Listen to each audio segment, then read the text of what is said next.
Assalamualaikum warahmatullahi wabarakatuh. Pemirsa, informasi mengenai Kota Waringin Timur dan sekitarnya telah kami rangkum dalam Jurnal Kotim. Bersama saya, Fibis Rayu Anita, berikut informasi selengkapnya.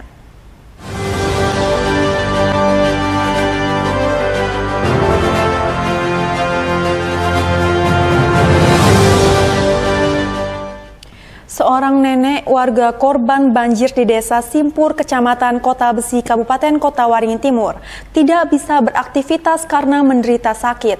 Nenek tersebut hanya bisa terbaring lemas di tempat tidur rumahnya yang dikepung banjir.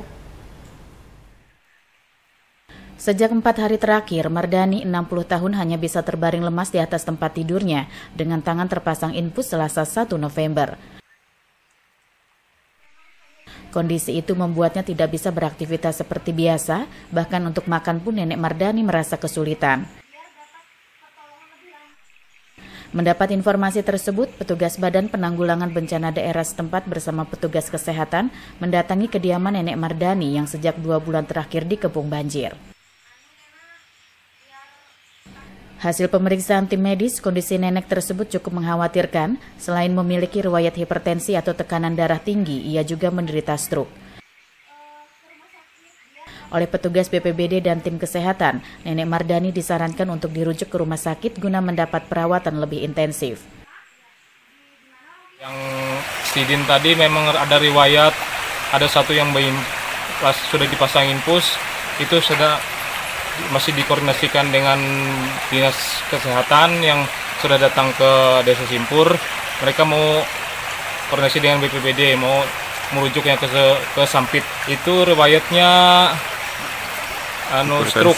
stroke riwayat Sidin. Mulai 4 hari sudah nggak bisa makan, itu sudah dimasuk infus. Itu aja, Pak. Berarti sejak banjir kemarin Sidin Balah? Ya, sudah banjir kemarin yang mulai pasang tinggi. Untuk penyakit lain akibat banjir di Desa Soren, yang paling banyak diderita warga adalah gatal-gatal, sedangkan penyakit lain seperti diare dan ispa relatif sedikit. Penyakit-penyakit itu dapat ditangani dengan baik oleh petugas kesehatan setempat. Mashud Badarudin, Hayat TV. Panitia Pengawas Pemilihan Umum Kecamatan di Kabupaten Kota Waringin Timur resmi dilantik. Mereka dipastikan netral dalam melaksanakan tugas pada pemilu 2024 mendatang dan tidak terafiliasi dengan partai politik apapun.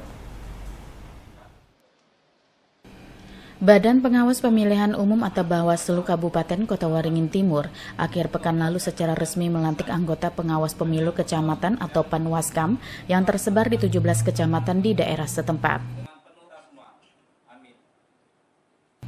Pelantikan ini sebagai persiapan dalam menghadapi pemilu tahun 2024 mendatang.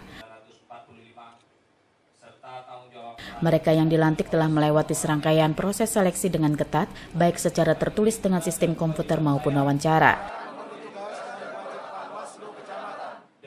Ketua Bawaslu Kota Waringin Timur Muhammad Tohari menjelaskan, dari 211 peserta yang mengikuti seleksi terpilih 51 orang dengan lulusan terbaik.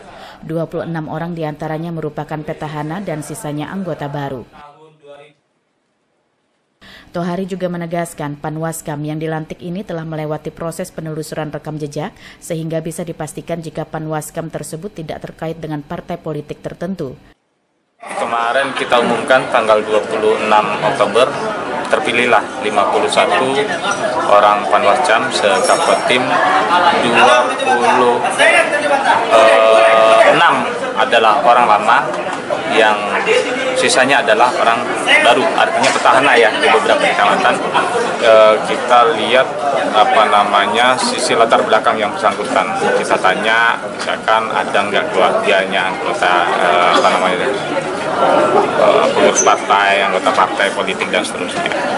Nah, hasil cross check itu alhamdulillah sampai sejauh ini mereka bersih dari afiliasi terhadap kepentingan politik, afiliasi ke parpol, insya Allah bersih.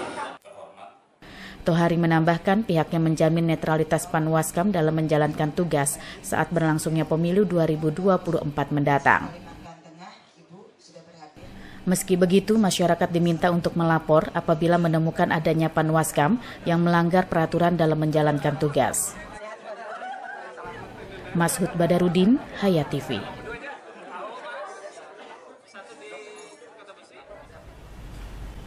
Pemirsa, harga emas perhiasan terus mengalami fluktuasi harga dan cenderung turun. Untuk emas Amerika atau kadar 999 dibanderol Rp840.000 per gram. Emas batangan maupun perhiasan harganya terus berfluktuasi, bisa naik dan bisa turun meski dominan turun. Fluktuasi harga emas ini lebih dikarenakan situasi kurs dolar terhadap rupiah dan gejolak perpolitikan dunia.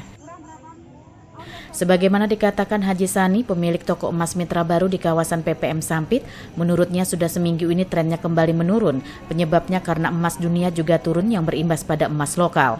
Terkait isu resesi ekonomi yang banyak digambarkan beberapa ahli ekonomi, harga emas menurutnya masih sulit diprediksi apakah harga emas akan melambung atau bahkan semakin melorot. Pada Senin 31 Oktober 2022, harga emas Amerika atau kadar 99 dipatok Rp840.000 per gram atau turun Rp5.000 dari sepekan sebelumnya. Demikian juga dengan emas putih atau kadar 750 yang turun Rp10.000 dan dijual Rp730.000. Sedangkan emas Singapura atau kadar 700 berada di level Rp670.000 per gram. Sementara dua kadar emas yang masih bertahan dan cenderung stabil, yakni emas kadar 420 yang bertahan Rp420.000 per gram dan emas kadar 375 tetap di harga Rp400.000 per gram.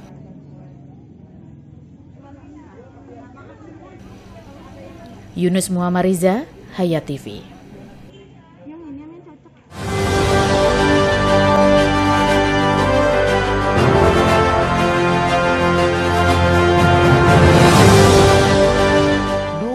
TV di rumah Inyong cuma jadi pajangan. Lah kepriben punya TV gambar nggak bisa ditonton. Bruwet sampai ganti TV, ganti kabel, ganti antena, pindah tempat. Tetap baik, bruwet. Maring sekarang sejak Inyong pakai TV digital, di rumah Inyong jadi rame terus. Gambar TV nggak semutan, suara jernih, celing. Pasangnya gampang, nggak pakai ribet. Ayo pakai TV digital aja, kelalen pasti celing.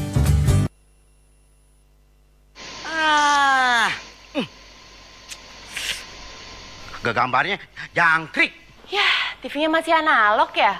Ganti dong ke digital. Digital? Ya, digital. Tinggal install set-top box, gambar tajam, channel banyak, tanpa iuran bulanan. Hey, gimana? Bagus kan? Gambarnya jangkrik. Hah? Sambut era digital dan nikmati kesempurnaan gambarnya. Yuk nonton siaran televisi digital. Bagaimana ya cara menangkap siaran televisi digital? Pertama, pastikan di daerah Anda sudah ada sinyal siaran televisi digital. Kedua, gunakan antena UHF di dalam atau di luar rumah Anda. Ketiga, pastikan televisi Anda sudah dilengkapi penerima siaran digital DVB T2. DVB T2 merupakan jenis sinyal yang digunakan Indonesia dalam penyiaran televisi digital. Keempat, pilih autoscan, lalu pindai televisi Anda. Bagaimana jika televisi Anda masih analog? Pasangkan set-top box, televisi Anda otomatis menangkap siaran digital. Bersih gambarnya, jernih suaranya, canggih teknologinya.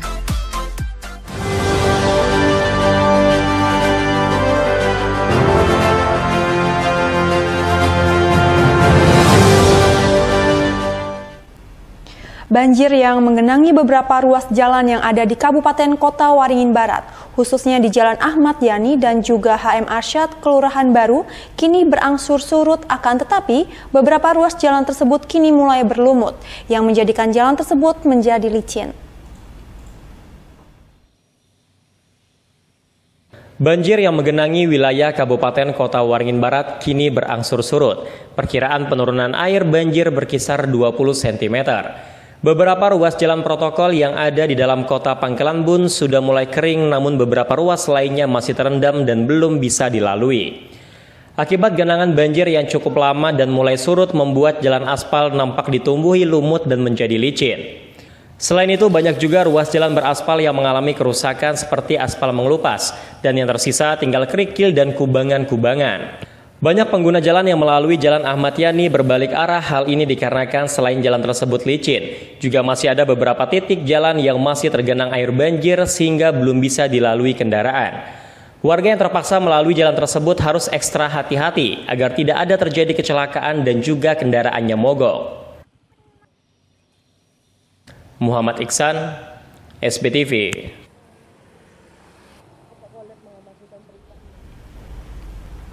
Salah satu lembaga internasional yang terus berupaya melestarikan orangutan dan habitatnya agar tidak punah, yaitu Orangutan Foundation International atau OFI. Hingga saat ini, OFI selalu berupaya mengkampanyekan dan mengedukasi masyarakat mulai dari usia dini sampai kepada orang dewasa.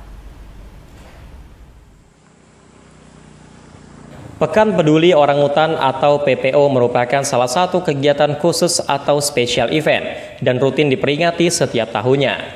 Kegiatan Pekan Peduli Orangutan sebagai salah satu bentuk kepedulian kepada nasib satwa atau primata yaitu orangutan yang sangat dilindungi dan menjadi perhatian lembaga internasional.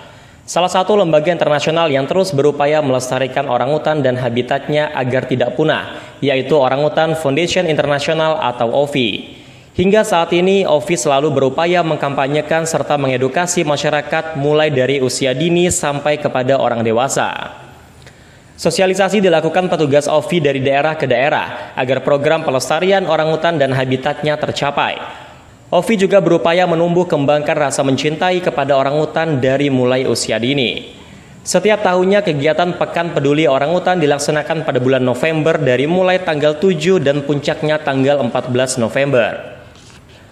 Dalam rangka menyambut Pekan Peduli Orangutan 2022 di Kabupaten Kota Waringin Barat, Provinsi Kalimantan Tengah, manajer kampanye OFI bekerjasama dengan relawan Kampung Dongeng Pangkalan Lada menggelar lomba mewarnai bertempat di Aula Agrowisata KUD Tani Makmur Desa Pangkalan 3, Kecamatan Pangkalan Lada. Selain lomba mewarnai, juga melakukan penanaman pohon bungur di lingkungan wisata.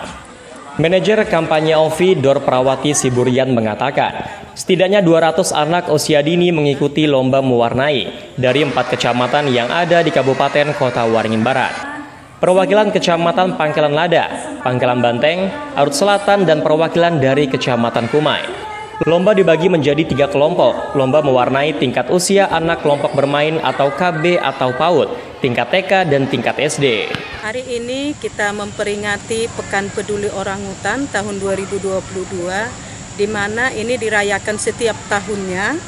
Pada tahun 2022 ini untuk wilayah Kota Waringin Barat, kita melaksanakannya lomba mewarnai orangutan dan menanam pohon untuk tingkat PAUD, KB dan TKA dan TKB.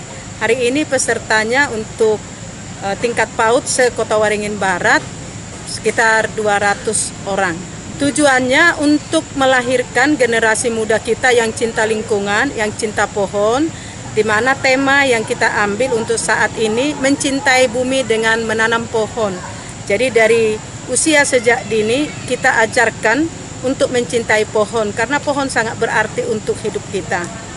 Karena Pangkalan Bun ini pohon yang cocok yang kita tanam, pohon bungur, di mana pohon bungur ini menahan erosi air, dan kebetulan di Pangkalan Lada ini wahananya wahana air, sehingga air yang membawa nama baik Pangkalan Lada tetap terjaga.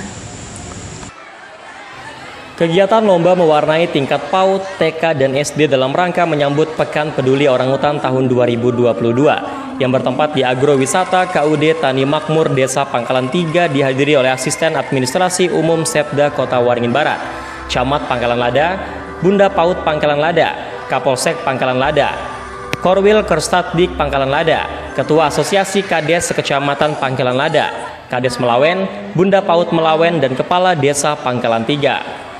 Kegiatan OFI dan relawan Kampung Dongeng Pangkalan Lada dalam rangka menyambut Pekan Peduli Orangutan tahun 2022 di Kabupaten Kota Waringin Barat mendapat apresiasi dari Asisten Administrasi Umum Setda Kota Waringin Barat.